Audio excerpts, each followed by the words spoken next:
smooth as fast. So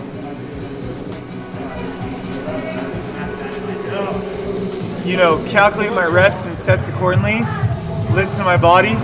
If I go singles the whole time, I go singles the whole time. No big deal. I just gotta, you know, get through the 75 easy. 135, try and go sets of maybe 3, and then 165 maybe singles. Just feel it out, and then, you know, allow myself enough time to make a difference at the 205. Relax, stay calm, and get ready to rock some heavier loads.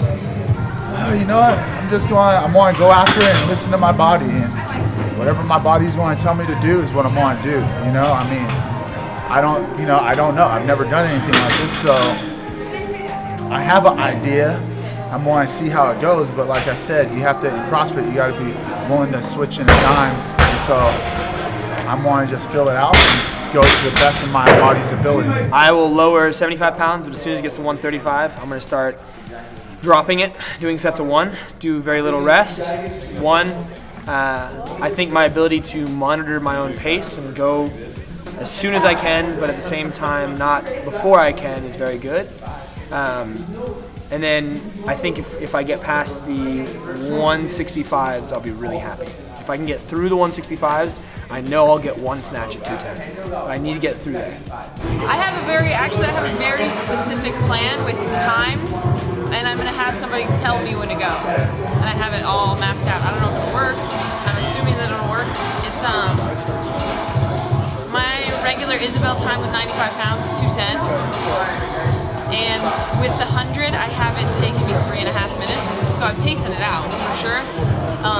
For me, it's not how long necessarily I have with the 120, it's how I feel when I get there. I want to get 100 reps though. I want it so bad. Once I get there, slow down, calm down, and then hit 205 hard. You know, take a break before I hit 205. So, I don't know, we'll see how it goes. Will you guys be staring in each other's eyes while you do the squat? You mean like Dan and maybe closer. Like Dan and Brian did. Well, I didn't know what was up with that. I want to sometimes use his bar. That's my whole thing. So I want to be able to reach over and just touch his bar. Because I'm pretty sure that was their goal there. Love you guys.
What'd you get, 6?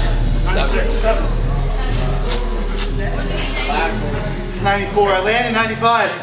Couldn't stand up with it. I was as rested as I could be for each rep, so I was able to just really hit each rep. It just started to get so hard that I had to take more rest, otherwise I would be missing reps. I had to there's a couple I went a little too soon and had to just straight up squat snatch them. So I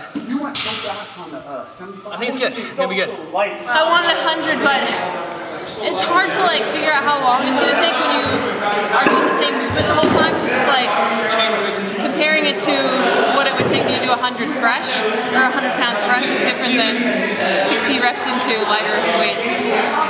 But it was good. Anything you want to say to Rory and Pat Sherwood? They're not gonna beat me.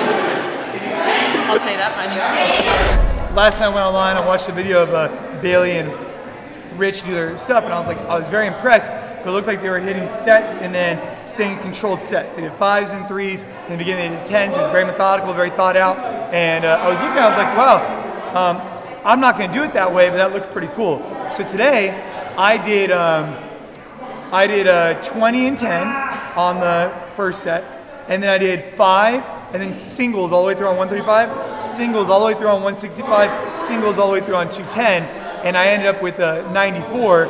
Neil ended up with a 97, and we both did the exact same strategy. So what I thought was interesting is that 4 guys who had roughly the same score, give or take, with totally different strategies, us versus them. I thought that was kind of cool to compare that different strokes for different folks. You know what I mean? It doesn't mean it's right or wrong. It's just different.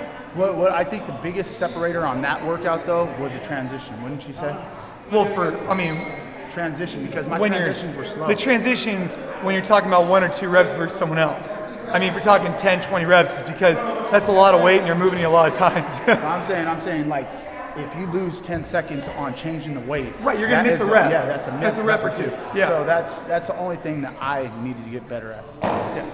I think you did a great job, though. I think you did a great job too. We just had a moment here. NorCal CrossFit.